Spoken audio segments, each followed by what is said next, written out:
EQS, all new for this year. Mercedes has gone electric, and this is their flagship car. We're gonna find out today if this is the S-Class of luxury cars or something different altogether. This car is that it's super comfortable, super quiet, and it puts luxury ahead of outright performance. Think of it as a rolling lazy boy sofa. So, what does the EQS compete with? Well, it competes with the Tesla Model S, the Lucid Air, the Porsche Taycan, and the Audi e-tron GT.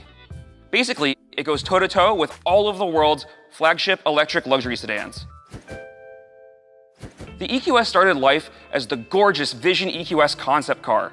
However, the production model is a bit more tame. The reason that is that Mercedes is gunning for sheer efficiency with aerodynamics. This has the lowest coefficient of drag of any vehicle on sale right now, even better than the Prius. That means that it looks a little bit like a soap bar. That isn't to say that there aren't cool details all around the car. Up front, there are little Mercedes logos all over the fake grille. That looks like a high design, fashion industry sort of touch. There are LED headlights, and then there's also a unibrow light bar that goes all the way across. That's in keeping with what a lot of luxury electric sedans are doing right now. This lower grille is a call out to the rest of the Mercedes lineup. This shape is seen on a lot of their other cars. Then it has 20-inch aerodynamic profile wheels. And then on the A-pillar, there's this really weird triangle, kind of looks like a sail.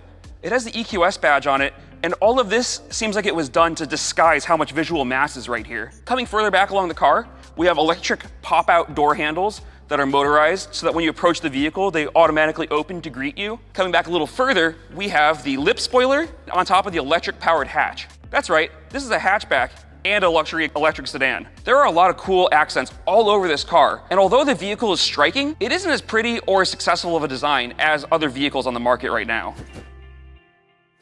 The interior of the EQS is absolutely gorgeous. It's also super luxurious and comfortable too. There is leather everywhere, and where there isn't leather, there's yacht-style walnut wood with aluminum inlays. The seats are super comfortable, and they're massaging too.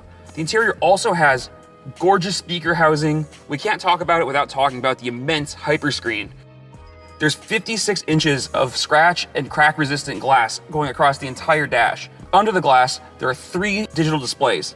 The first of which is the main 17.7-inch infotainment screen. Then the passenger gets their own display, and that's 12.3 inches, and the driver gets a 12.3-inch digital gauge cluster. However, you actually can get an EQS without that display there, and Mercedes will instead replace that screen with wood or another finish. The interior also has 64-color ambient lighting. When you use the climate control, the lighting actually will respond when you increase or decrease the temperature. Another notable feature is the steering wheel has paddles, but not because there's a transmission. Instead, these control the regenerative braking. So hitting the plus, the up paddle, actually increases the amount of regenerative braking. So you can drive this car with just one pedal.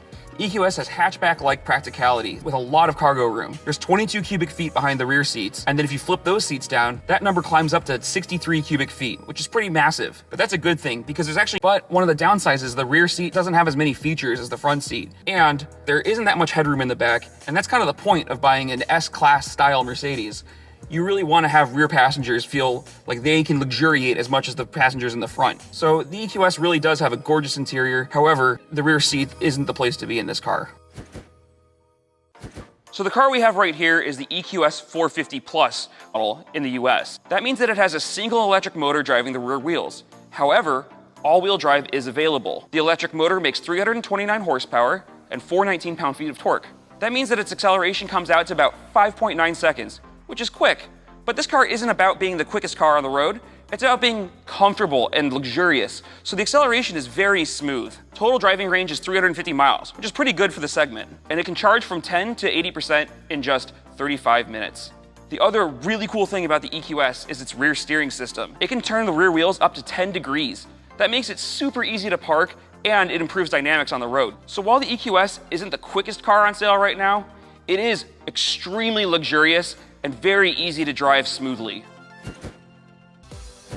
The EQS has not been crash tested yet. However, it is packed full of driver assistance technology. It has semi-autonomous driving, adaptive cruise control, blind spot monitoring, lane keeping assist, adaptive turning headlights, and it'll notify you if it gets damaged in the parking lot. The EQS 450 Plus base model starts just over $103,000. As optioned, this car sits at just over $116,000. How does that stack up against the competition? Well, the Tesla Model S and the Audi e-tron GT Both start over the $100,000 mark, just like the EQS. The Porsche Taycan and the Lucid Air sit around the $80,000 mark. So although this is the most expensive car in the segment, it's actually justifiable because the ride quality is so great and it's packed with luxury and technology features. The one thing to know about the Mercedes EQS is that although it's a great luxury sedan, its dull exterior styling and mediocre backseat hold it back from being the S-Class of EVs.